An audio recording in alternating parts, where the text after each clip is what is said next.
Okay, here we are. Thank you for joining us on day one of Color Weeks. I'm so excited for this year. I think it's going to be a lot of fun. Last year was fun, but we were completely virtual, right? So this year we can do a little bit more interaction. I think it's going to be a great time. We're going to start off today talking about portion sizes. And this is going to help. Not all of you are tracking. I realize that as part of the contest, which was the addition to Color Weeks this year. However, it's still good to learn about. So I'm going to just talk about it in a general term. And then if you have questions about the tracker and how to do that, I will address that as well.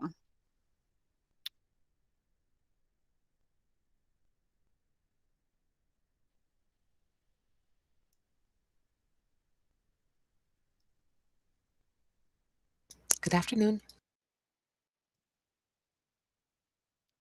Okay. All right. Am I up? Up and running. Okay, great. All right. So today we're going to be talking about produce and the portion sizes that we have. And I'm going to start off just talking a little bit about what we're talking about today because this can be a very confusing topic. We hear servings and we hear portions, and so I want to kind of clear up what that means, and I don't want to mislead people today as to our intent for the information you're receiving. So when we think about portions, portion is the amount that you're eating versus servings is what's recommended. So when you see the food label on the foods that you're eating, whether it's a fruit or vegetable or anything, that's the recommended serving size from the USDA.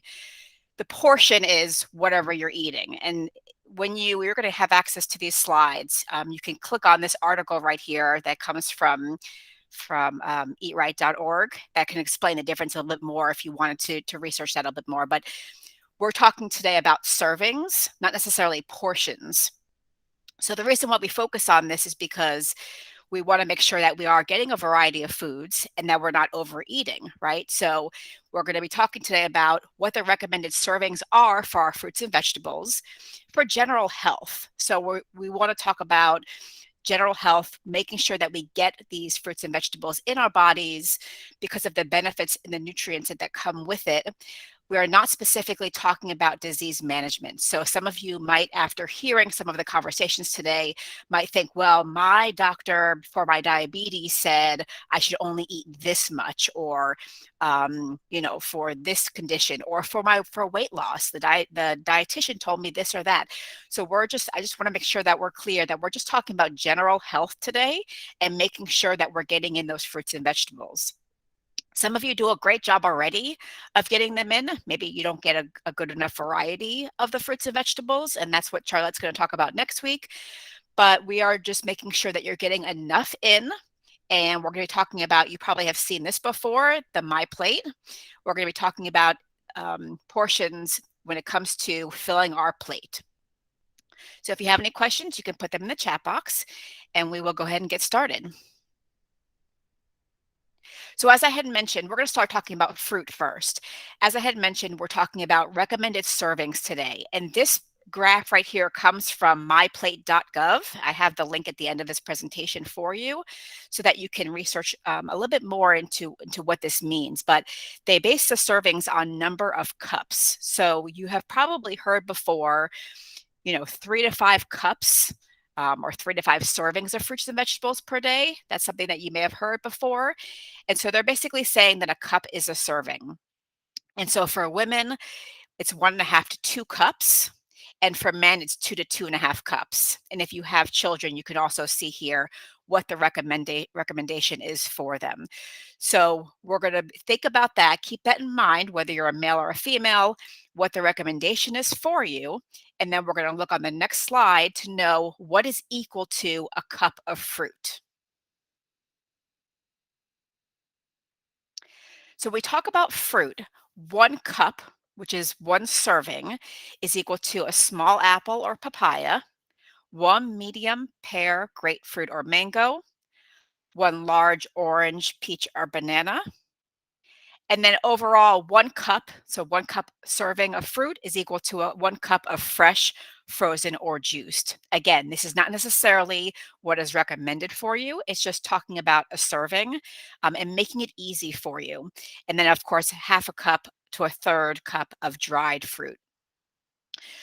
So when you're looking at the food tracker, okay, when you're tracking for this program, you can use these guides. And this is what is listed on your food tracker for those of you who have seen it already.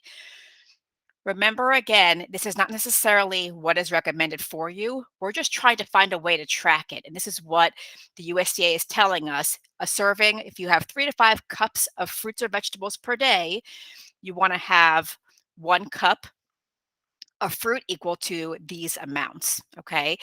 And when you are tracking for color weeks, you don't have to necessarily, if you don't want to weigh or measure, I'm going to show you little hints as to how to estimate how much you're eating. We want approximation. So if you end up having a medium banana because that's what you're used to having or that's what you're comfortable having, I'm just giving this as an example, then that's fine. You can call that a cup. We'd rather you, at least get the fruits and vegetables in. That's the purpose of this, than to nitpick the exact size of what you're eating. I'm just trying to give you an idea of approximately how much you'll be eating. Are there any questions on that so far, Charlotte? No question shown. Okay, great. And then when it comes to our vegetables, we can see here 2.5 to 3 cups are recommended for women and 3 to 4 cups approximately for men. And then, of course, for children. So we want to have more vegetables than fruits, slightly more vegetables than fruits. Sometimes a lower calorie content is the reason for that.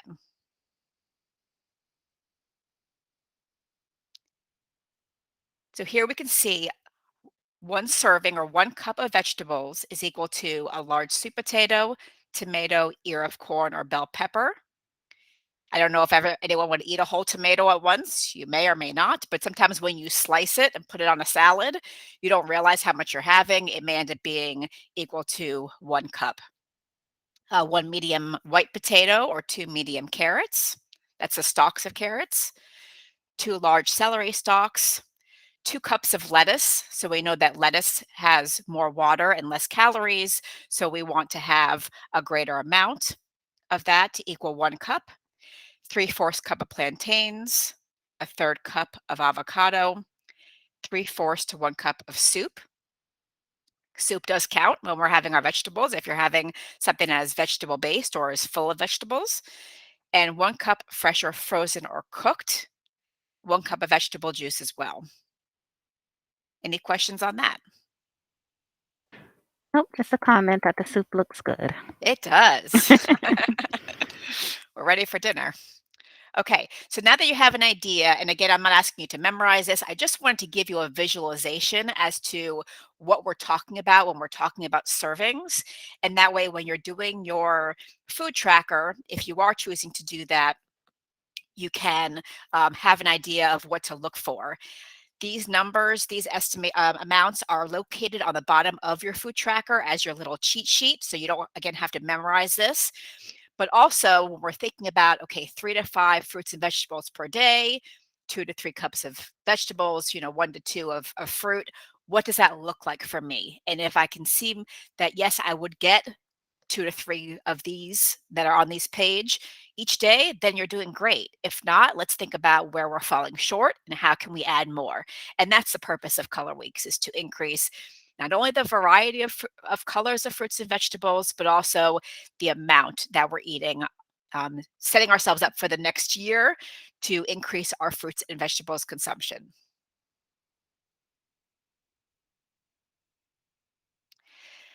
So, are there any questions? Are we doing good? No questions in the chat, but if anyone has a question, you can come off mute and ask.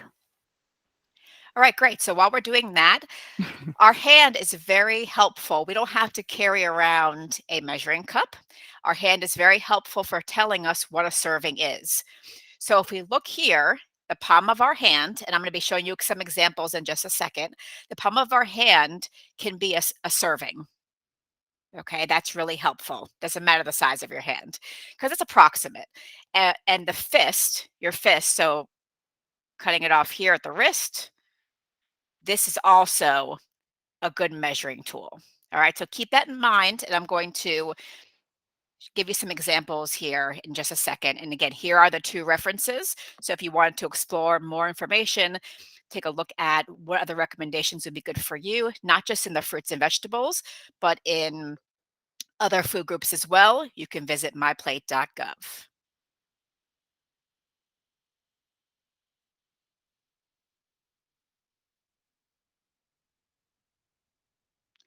Okay, now if you would like to pin my screen, I've gone off of the presentation and now just for my screen so that you can see what I'm going to be holding up here is some food samples. So this way we can kind of get an idea of what or how much we should be eating, right, for that 1 cup. So here's my palm. And again, we all have different size palms, but that's okay. These are some carrots. So baby carrots, that fits nicely in the palm of my hand, right? Okay, that will be our 1 serving right there. That's an example. I also have broccoli. That fits in the palm of my hand. This is approximately, let's say 4 or 5, with the flowers, the whole tree in the palm of my hand right there. That's a serving. Okay. Mashed potatoes. Mashed potatoes are a vegetable. Okay, it comes with extra fat. We understand that, but it's still a vegetable. It's hard to kind of get a glare there, but that is a serving right there. Okay. So instead of getting out a measuring cup, you can just, put on your plate your palm size, and then you would know that's approximately a serving. And that's all we need to be able to do is just to be able to visualize that. The next thing we're going to think about, we talked about the fist, right? And we also talk sometimes about baseballs and softballs. This is approximately the same size as my fist. So a baseball would be the same size as an apple. Okay, sometimes we can visualize the size of a baseball if you're familiar with that, and that would be the size of my apple. If you think about a softball, I don't have one here, but if you think about a softball, that might be that orange. And we talked about the orange, the large orange, because if you think about a large orange, that would be the size of a softball. When you peel it, it ends up being a little bit smaller, but that's a good visualization. They have them right now at Publix, those big oranges. The small oranges might be two for a serving. So things like that really do help you visualize. We use other things to help visualize with servings. When we talk about other food groups, we talk about deck of cards for meat. We talk about our thumb for like peanut butter, from the first indentation here. Again, we're focused on fruits or vegetables today, but those little hints can help you when you are trying to make sure that you're not overeating for portion size. Okay. What I'm going to do is I'm going to lower my screen here and I'm going to show you my plate.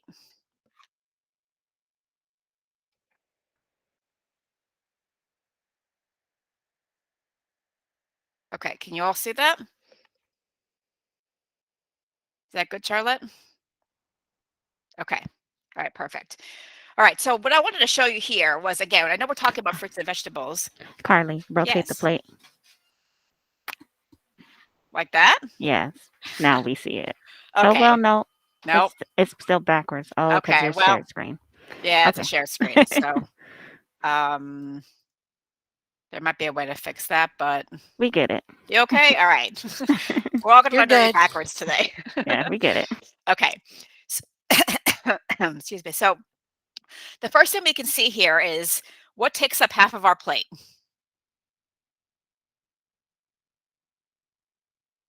Oh, Troy said if you pin my screen, that it'll flip it for you, so you can Okay. try that. Thank you, Troy. All right, fantastic. All right, so what we're seeing here, half of our plate is fruits and vegetables, right? Type in the chat box yes if your fruits and vegetables are typically half of your dinner plate or your whatever meal. Today we're talking about breakfast, so let's talk about breakfast plates, fruits and vegetables. Perfect. So this is really helpful to know. Good, lots of yeses to help you visualize. Okay, I have my plate here. Forget about the dairy for a second. I have my plate here. Okay, this is about the size of like a dinner plate, maybe a little bit bigger than a breakfast plate. And half of it is fruits and vegetables. Okay, and then we have grains and protein. And this helps us to balance what we're eating. So I'm going to put a few things out here just to give you some ideas of what this would look like. So I'm going to have carrots. I'm gonna have some kind of protein, some kind of meat. Okay, that's a serving of meat right there, my deck of cards. I'm gonna have some brown rice, and because that's all I have right now is an apple. Okay, and then I'm gonna have, let's say, a glass of milk, or maybe it's a slice of cheese that goes, somewhere in here, and that would be a meal. Okay, that would be a balanced meal, and you can see how on this plate, right now, I can visualize. All right, I know that a quarter of my plate is going to be those vegetables, and then the fruit. Everything is a quarter, so that way I have a balanced meal right here. Okay, and this is something maybe you wouldn't have an apple with all this, but approximately that's what you would do. Does that make sense? Maybe if you're doing rice and beans, that would be, this beans could be over here, and you could have half the plate be the rice and beans, and then some vegetables here. If you want to do extra vegetables, do 2 vegetables like that, and then maybe you have an apple, later for snack. That's okay too. You can play around with it a little bit, but this just helps you to get an idea and visually understand how much we should be eating, and it also helps us to make sure that we get in enough of those fruits and vegetables.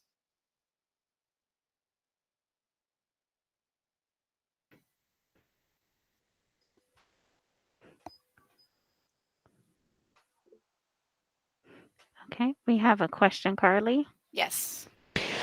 Yeah, what is under the rice? Does it say carbs or Oh, sorry. grain?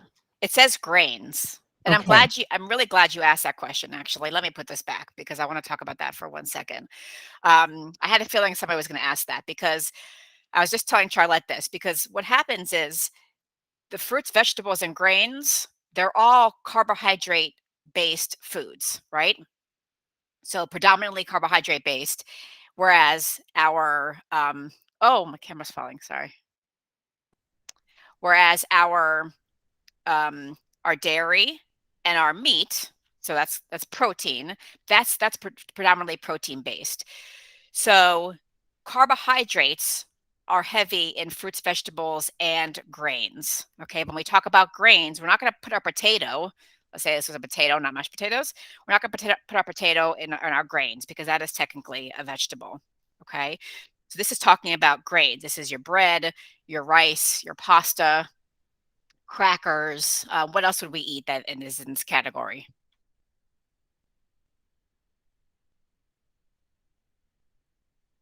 Anything else you can think of?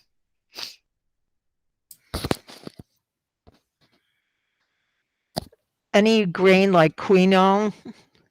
Yes. Yes. Yes, absolutely. So there's lots of alternative grain options, but oatmeal, that's one. Quinoa, farro. What else do we have? Barley, popcorn, I think falls into that. Uh-huh. Yep, Um, popcorn. like wild rice. Absolutely.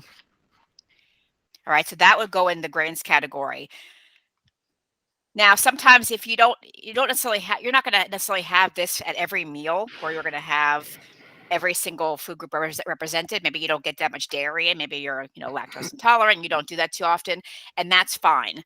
But it's just trying to give you an idea of, we want to make sure that at least half of our plate is fruits and vegetables. That's most important. Okay.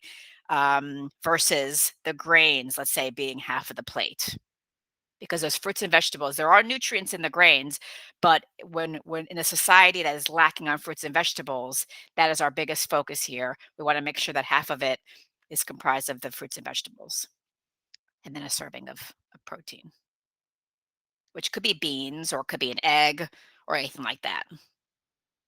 Okay.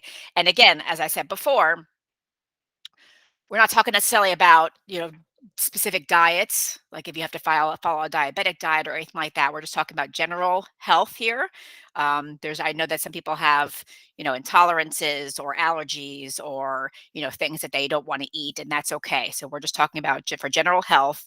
The biggest focus here is getting those fruits and vegetables in, and this is how you can do it, how you can make sure. If we say, okay, at every meal, I'm going to incorporate fruits and vegetables. I'm going to make them at least half of what I'm eating. And I'm going to try and get at least a fruit or a vegetable in at every snack. And we'll talk about that more as we go to the 4th week, which focuses on snacks.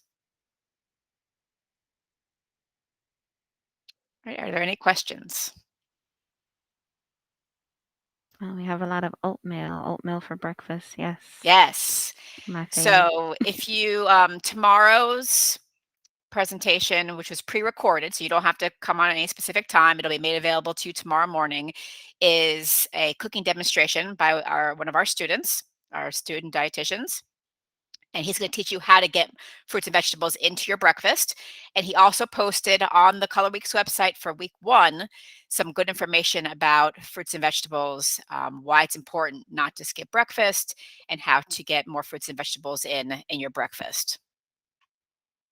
Yes, and a cream of wheat as well. Those are the grains. Absolutely.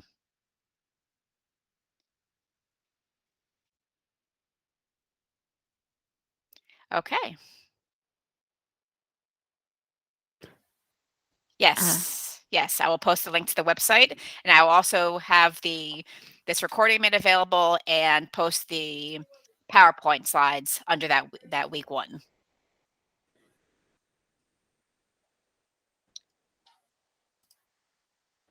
Great.